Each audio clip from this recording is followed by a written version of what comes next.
பாடுகளை அனுபவிக்கதான் ஏசாயா புஸ்தகம் 53:10. ஏசாயா 53:10. கர்த்தரோ அவரை நொறுக்க சித்தமாகி அவரை பாடுகளுக்கு உட்படுத்தினார். அவருடைய ஆத்துமா தன்னை குற்ற நிவாரண பலியாக ஒப்பு கொடுக்கும் போது அவர் தமது சந்ததியை கண்டு நீடித்த நாளாயிருப்பார். கர்த்தருக்கு சித்தமானது கையினாலே வாய்க்கும். சரி, இப்ப பாருங்க, இன்னொரு வசனத்தை 52:14 முடிச்சிருங்க, அப்புறம் சொல்றேன். ஏசாயா 52:14. மனுஷனை பார்க்கிலும் அவருடைய முக பார்வையும் மனுபுத்திரரை பார்க்கிலும், நல்ல கவனிங்க வசனத்தை, மனுஷனை பார்க்கிலும் அவருடைய முக பார்வையும் மனுபுத்திரரை பார்க்கிலும் அவருடைய ரூபமும் இவ்வளவு அந்த கேடு அடைந்தபடியினாலே அவரை கண்ட அநேகர் பிரமிப்படைந்தார்கள். அந்த கேடுனோன்னா அது என்ன பிரதர் அப்படின்னீங்க அப்படின்னா, இதுக்கு நிறைய டிரான்ஸ்லேட்டர் ஃபார் டிரான்ஸ்லேஷன் ஒரு புக் இருக்கு. அதாவது மொழிபெயர்ப்பாளர்களுக்கு ஒரு மொழிபெயர்ப்பு புக்குன்னு ஒன்று இருக்கு. அதில் நான் பார்க்கும் பொழுது பார்த்தா அங்கே ஒரு ஆள் நிற்கிறாரு, மனுஷனாவே தெரியல, அவன் ஏதோ ஒரு உருவம் நிற்கிது, அது மனித ரூபமா இல்லைங்கிறது தான் அந்த கேடு. அங்கே பாருங்க, ரூபம் இவ்வளவு அந்த கேடு அடைந்தபடினாலே அவரை கண்ட அநேக பிரமிப்படா. இப்போ பார்த்தீங்கன்னா பலிகளை பற்றி நான் உங்களுக்கு சொல்லியிருக்கேன் ஒரு தடவை. 5 வகையான பலிகள் உண்டு. முதல் பலி தகன பலி, 2வது பலி போஜன பலி, 3வது பலி சமாதான பலி, 4வது பாவ நிவாரண பலி, 5வது குற்ற நிவாரண பலி. இங்கிலீஷில் சொன்னால் burnt offering, meal offering, peace offering, sin offering, guilt offering. 5 வகையான பலிகள் உண்டு. இதில் தேவன் ஃபஸ்ட்டு பலியை சந்தித்தார். இந்த பலிகளுக்கு ஒரு தன்மை உண்டு. நான் ஏற்கனவே உங்களுக்கு இந்த தன்மை என்னன்னு எனக்கு ஞாபகம் வருது. வெளிச்சத்துக்கு ஒரு தன்மை, என்ன தன்மை? என்ன எல்லாம் கப்புன்னு மறைக்கிறீங்க, என்ன ஏஞ்சல் மறைக்கிறீங்க? வெளிச்சத்தோட தன்மை என்ன? ஏற்றுக்கொண்டாதான் பிரகாசிக்கும். ஏற்றுக்கொள்ளலைன்னா, இயேசு கிறிஸ்துவும் வெளிச்சம், ஏற்றுக்கொண்டா உங்கள் வாழ்க்கையில் பிரகாசிப்பார், ஏற்றுக்கொள்ளலைன்னா. அதே போல தான் பலிகளுக்கு ஒரு தன்மை உண்டு. என்ன தன்மை? 5 பலி வரிசையாக இருக்குது. மறுபடியும் சொல்லுங்க. தகன பலி, போஜன பலி, சமாதான பலி, பாவன். எங்க 2 பேரும் எந்திரிச்சு சொல்லுங்க. நீங்களும் சொல்லாதீங்க, எங்க 2 பேரும் எந்திரிச்சு சொல்லுங்க. அதாவது அவங்க இங்கே இல்லை, அவங்க என் ஆவி அவங்களுக்குள்ளே போய் பார்த்துச்சு, அவங்க ஆவி இங்கே இல்லை. எங்கே சொல்லுங்கள், எத்தனை 5 பலிகள்? ஃபஸ்ட்டு கரெக்டாக சொல்லணும். தகன பலி, உட்காரு, நல்லா கவனிக்கணும். இப்படிலாம் எந்திரிச்சாலும் தெரியும் அவங்களுக்கு, நம்ம இங்கே தான் இருக்குமா. இப்போ நான் வெளியே சுற்றிட்டு நாங்கள் கூட்டிகிட்டு வந்தேன். சரி, சாரி, கவனிக்கணும். நீங்கள் அப்படியே போயிட்டீங்க எங்கேயோ. 5 பலிகள் சொல்லுங்கள். தகன பலி, போஜன பலி சொல்லுங்கள். நீங்கள் 2 சத்தமாக 2 பேர் சொல்லுங்கள். தகன பலி,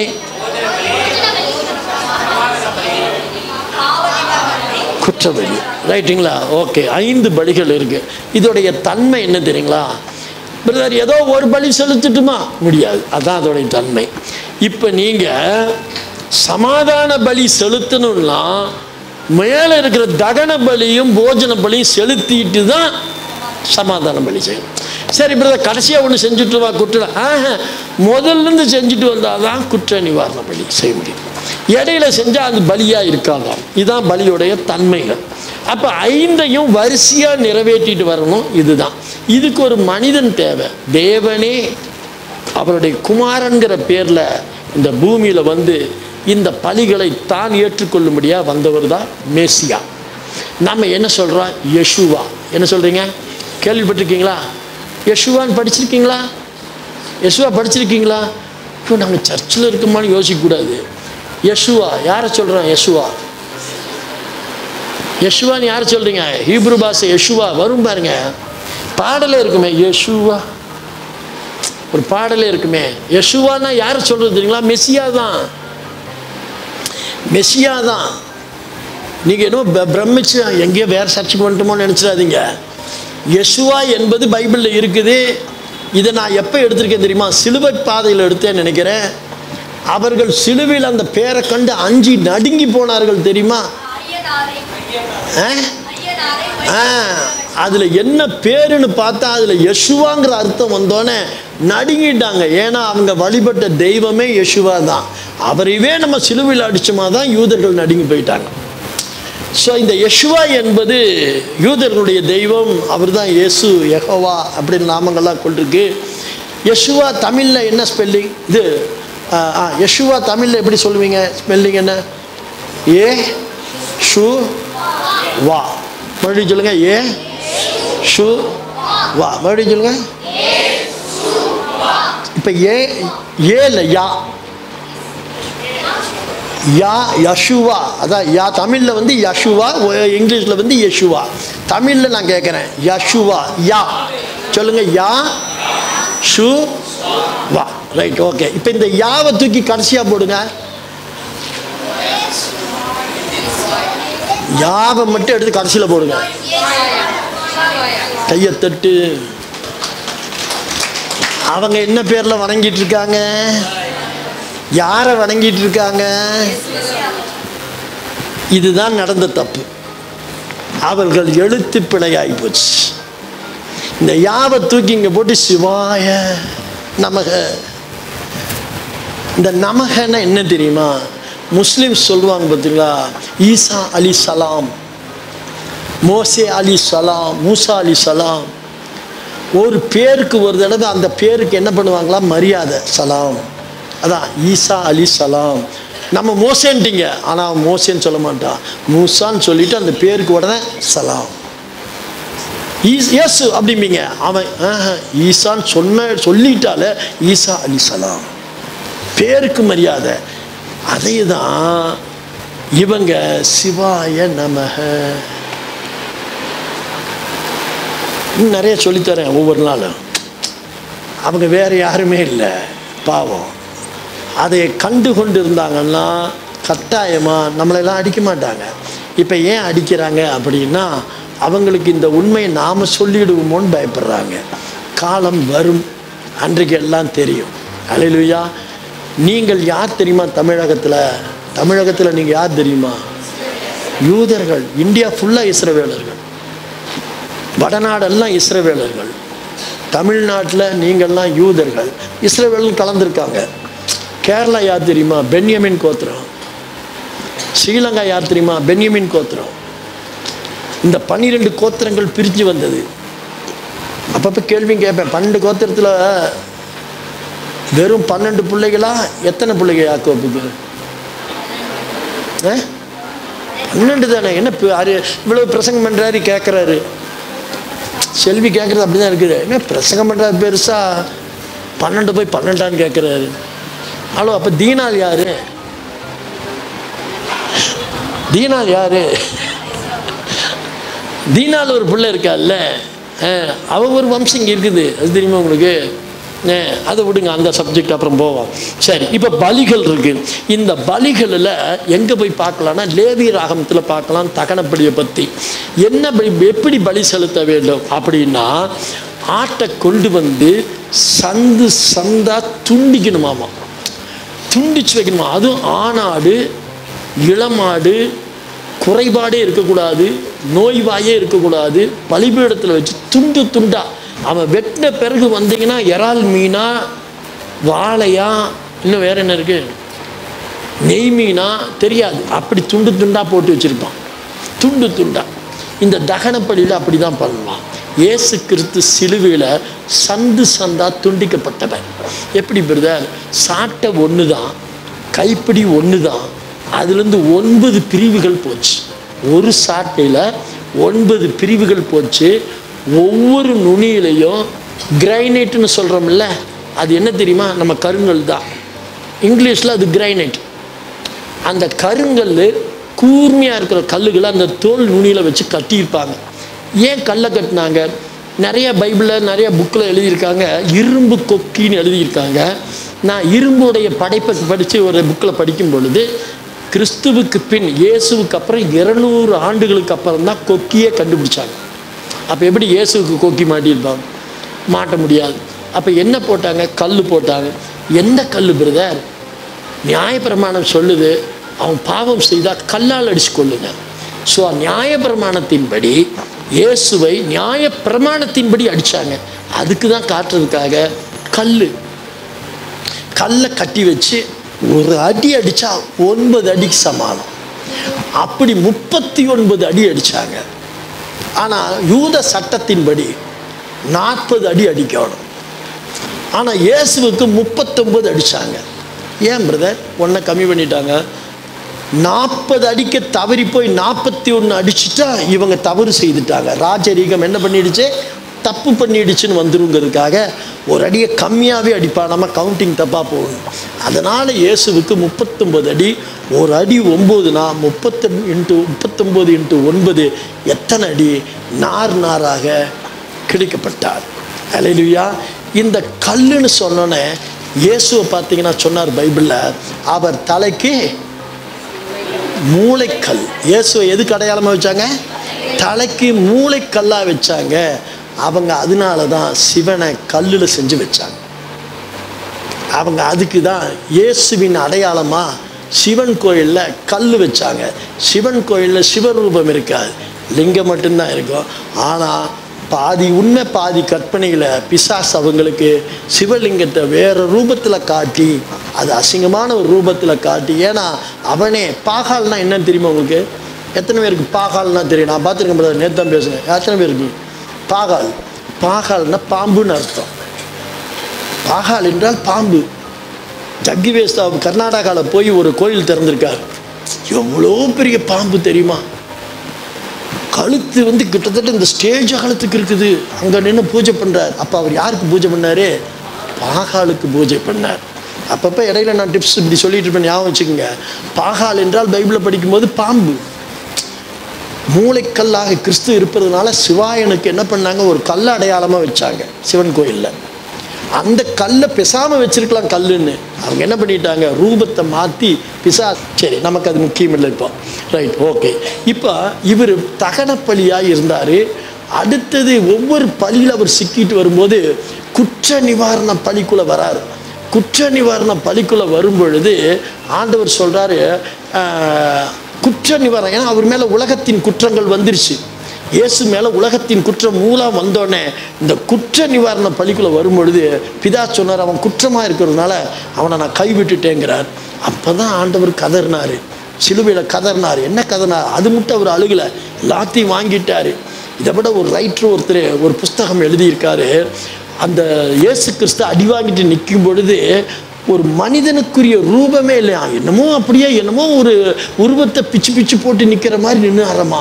அப்படி ரூபம் இல்லாமல் அவரை பார்த்தா ஒரு மனித ரூபமே இல்லையா, எல்லாம் கிழிஞ்சு போய் அப்படி நிற்கிறாராம். அப்படி அவன் வர்ணிச்சு எழுதுனது பார்த்தீங்கன்னா ரொம்ப அதான் குற்ற நிவாரண பலி. இத்தனை அடியும் வாங்க தயாராக இருக்கேன், ஆனால் கைவிடுறேன்னு சொன்னீங்களா ஆண்டவரே, அதை மட்டும் என்னால் தாங்க முடியாது, அதை மட்டும் என்னால் தாங்கிக் கொள்ள முடியாது. அப்படிங்கும்போது ஆண்டவர் மௌனமாகவே இருந்தாரா.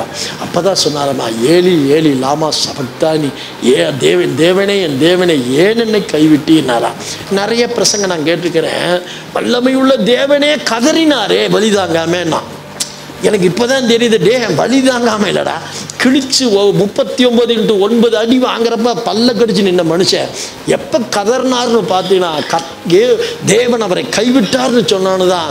ஒரு நிமிடம் கூட நான் உங்களை விட்டு பிரிய மாட்டேன் ஆண்டவரே, நீங்கள் பிரியனேன்னு சொன்னீங்களே அது மட்டும் வேண்டாம், அப்படி பிரிதா இருந்தால் இந்த பாத்திரத்தை எடுத்து போடுங்க அப்படின்னு சொன்னார். பிதா கண்ணை மூடிக்கிட்டாராம்.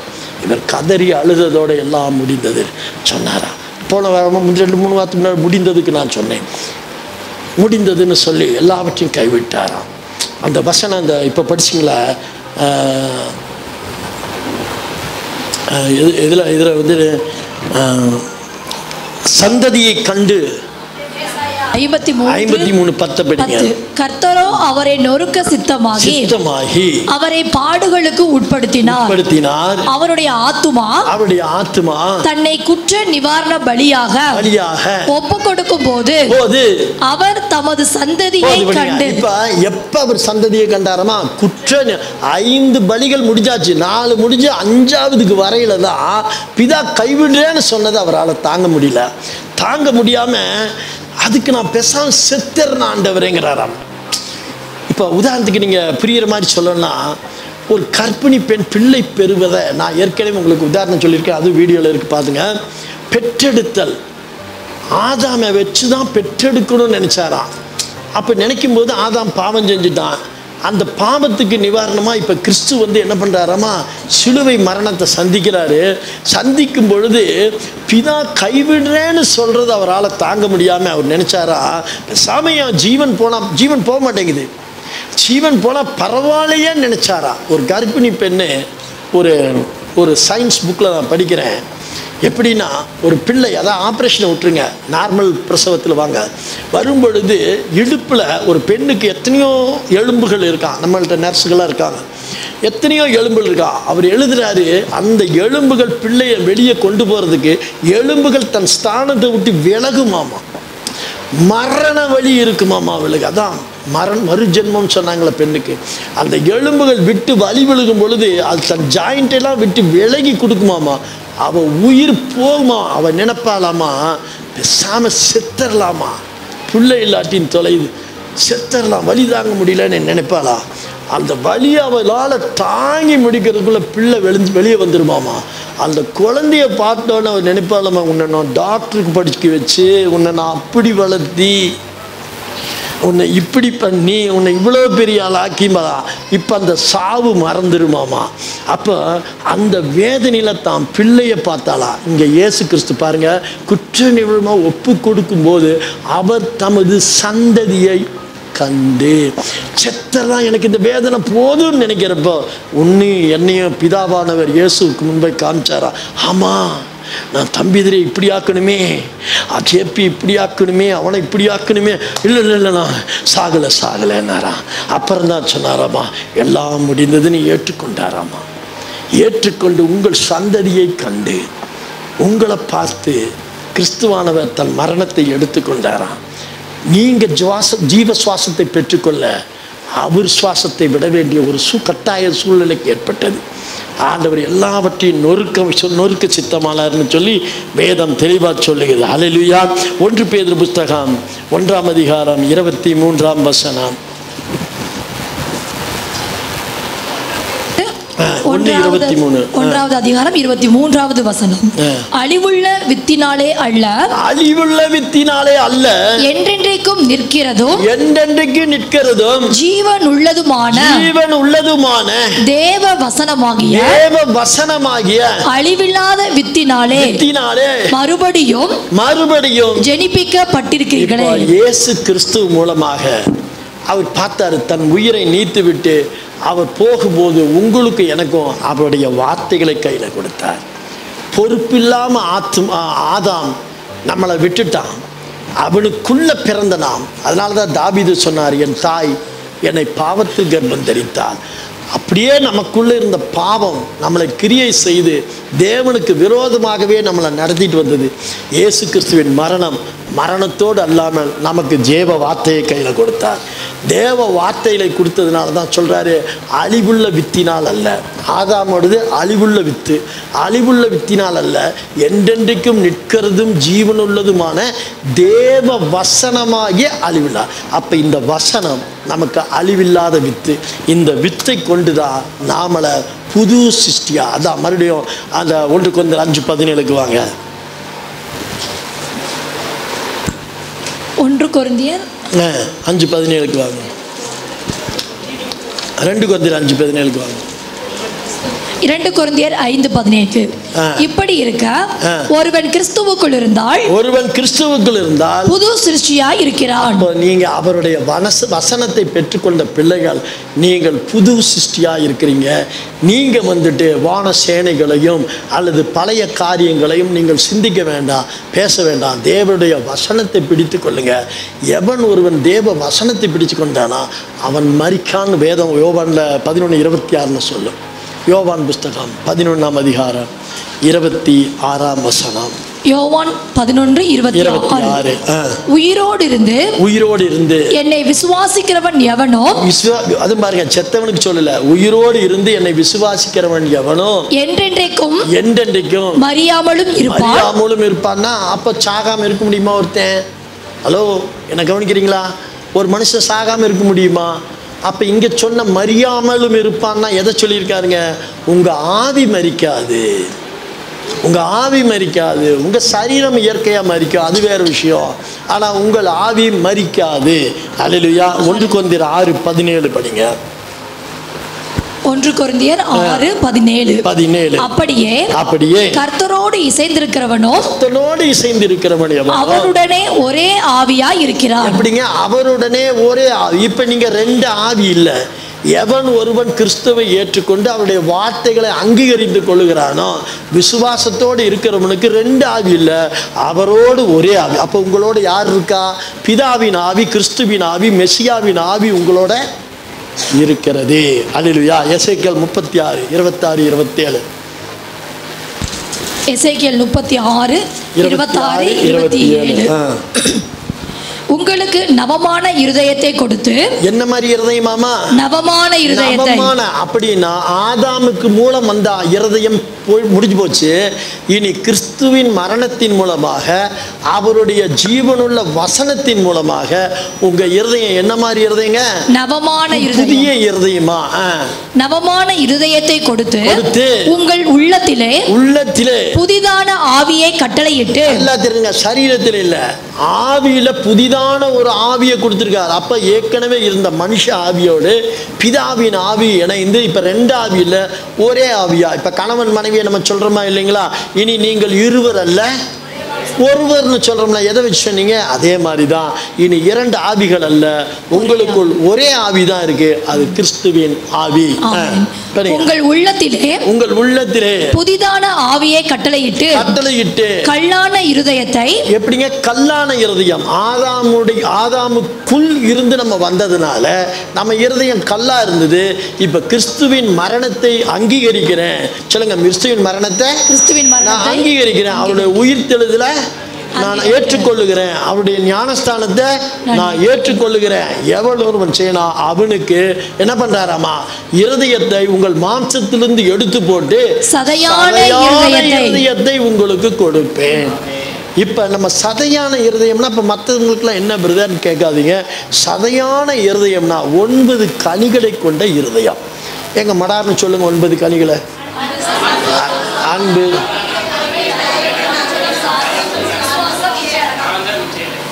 ரைட், ஓகே, எப்படியோ எல்லாம் சரி பண்ணிக்கங்க.